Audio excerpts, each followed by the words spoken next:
Let me ask you something before I start. Have you ever driven alone on a foggy highway, with no music, no signal, and no clue where you are? Just your headlights cutting through thick, white fog, while your windows slowly fog up too. It was after midnight, and I was driving like that, somewhere between Oregon and Idaho.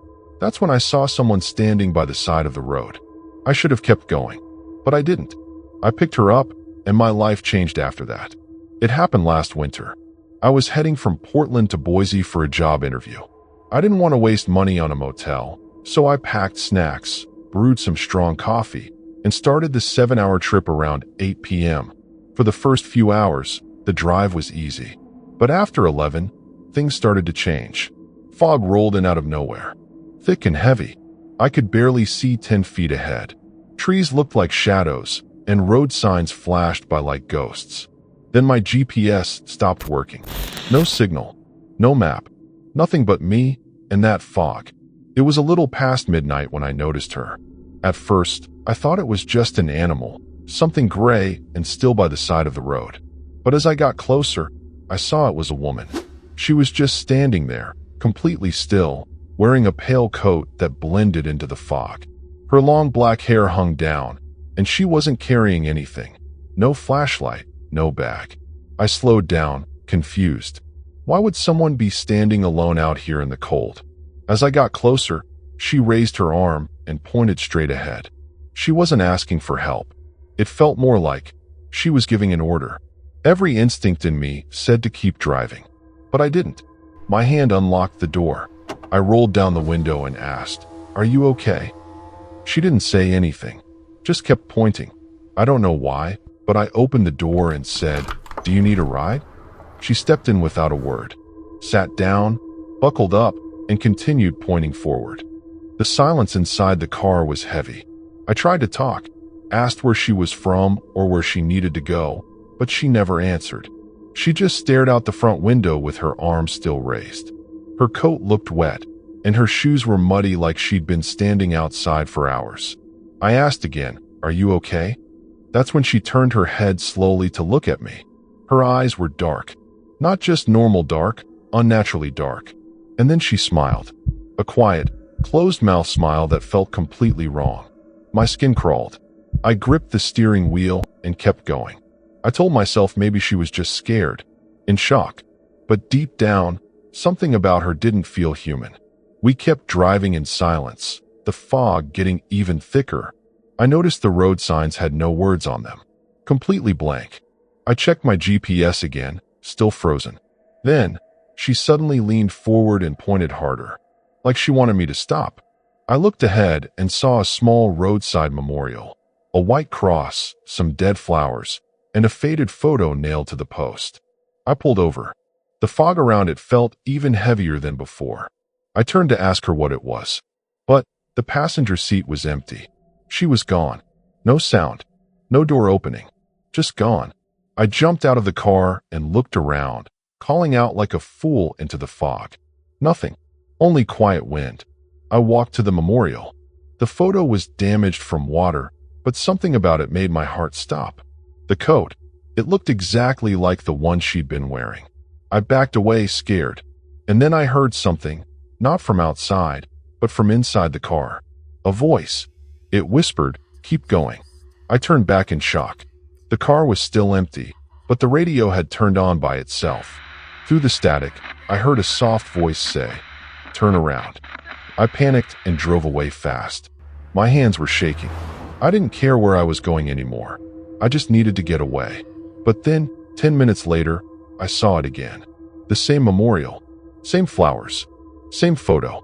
I hadn't turned around, but somehow I was back. I kept driving. 15 more minutes. Again, the same place.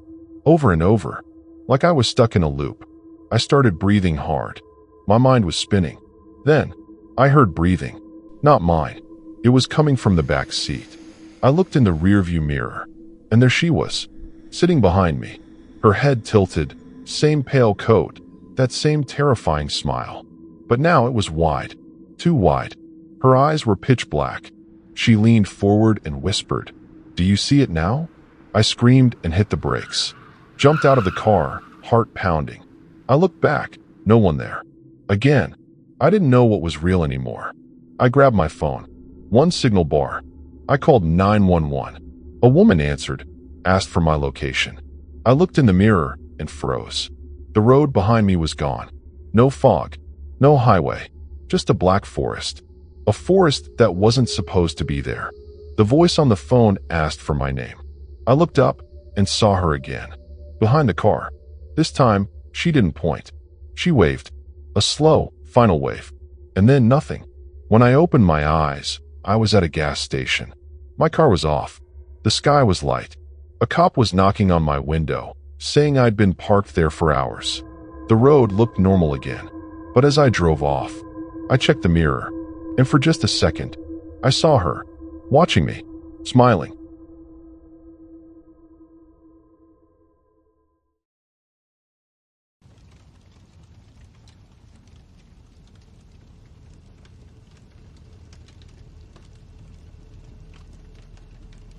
Have you ever looked into your child's eyes and felt a fear that doesn't come from a nightmare or darkness, but from something you can't explain? A kind of fear that tells you something is deeply wrong, that maybe your child sees something you don't. If you're listening to this in your room right now, and there's a closet nearby, make sure it's closed. Because what I'm about to share really happened. It all started with one strange sentence from my 4-year-old son Noah. He looked at us with calm eyes and said, "The man in the closet told me." At first, it felt like just a silly thing a kid might say. But very quickly, that one sentence became something that would haunt us forever. Back then, everything seemed fine. My wife Emily and I had moved into a new house with Noah just 6 months earlier. It was a peaceful neighborhood with friendly neighbors and a big backyard where Noah loved to play. His room was cute. Light blue walls, star stickers on the ceiling, and a little white closet in the corner. One quiet Sunday, we saw red crayon marks on the hallway wall. When we asked Noah what happened, he calmly said, "The man in the closet told me to draw it." We thought it was just his imagination. Emily even joked, "Did Mickey Mouse tell you that?" But Noah didn't laugh. He stared at us and said, "No, his name is Mr. Gray." That name stayed with me. From that moment on, things began to change. Noah started talking less to us and more to the closet. I would often find him sitting quietly in front of it, nodding like he was listening to someone inside. When I asked what he was doing, he replied, "I'm listening to Mr. Gray's stories." Then he told me about some rules that Mr. Gray gave him. For rules, don't tell mommy and daddy everything. Close the closet before the sun comes up. Don't look at him when he's angry. And the last one, if I don't follow the rules, he'll go to someone else. That line scared me, but I still tried to believe it was just a part of his imagination. Until one night, while I was tucking him into bed, he looked at me and said quietly, "Lock your door tonight, Daddy." I was confused, but before I could ask anything more, he closed his eyes and fell asleep. That night, I heard scratching sounds from his room. When I checked, he was standing in front of the closet, humming softly. I said his name. He turned and whispered, "Shoo, he's sleeping. Don't wake him." I opened the closet. It looked empty, just toys and clothes. But the air inside was freezing cold. Later, Emily found a drawing under Noah's bed.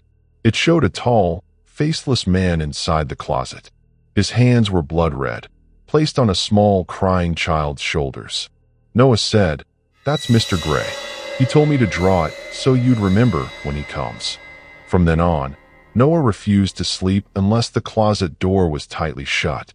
If it was even slightly open, he would scream like something horrible was about to happen. Then came the worst night. Emily screamed from Noah's room, and I ran in to find Noah hiding behind the bed, crying. The closet door was wide open. Hanging inside was a noose, made from one of our bed sheets. We had no idea who tied it. Emily was shaking. Noah was silent at first. Then he whispered. He said I broke the rules. Now it's your turn. That night, we decided to leave the house. Emily started packing while I stayed with Noah in the living room. He looked at me and asked, "If Mr. Gray comes with us, will you make him go away?" I hugged him tight and said, "He won't hurt you." But Noah whispered in my ear. He said if I leave, he'll go into your closet. We sold the house. We burned everything. Noah's mattress, his toys, his closet door, anything that had been in that room. Today, Noah seems better. He doesn't talk about Mr. Gray anymore. But sometimes, late at night, I still hear soft whispers. Faint scratching sounds, like nails on wood. One night, I saw Noah standing at my bedroom door, just staring at my closet. I asked, "Buddy, what are you doing?" He didn't move. He didn't even look at me. He just said, "He likes your room better now." That's why I'm telling you this. If your child ever says there's someone in the closet, don't laugh. Don't call it imagination. Sometimes, children aren't making it up.